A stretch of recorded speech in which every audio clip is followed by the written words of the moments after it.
అదే నేను చెప్పింది కూడా ఆ రూమ్ లో కొనుక్కోండి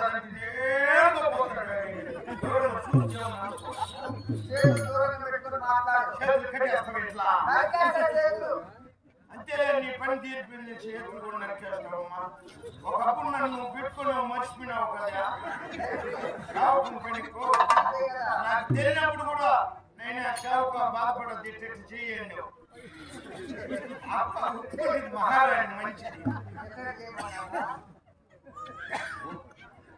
ఏం మాట్లాడుతున్నావా? మా బాధ మాకు తెలుసు, మీకేం తెలుసు.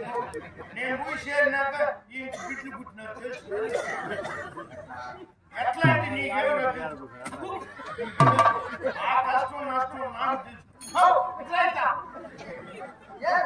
ఇప్పుడు నీ దగ్గర చేరినప్పుడు నేను మీ ఇంటి ఏం చెప్పినాడు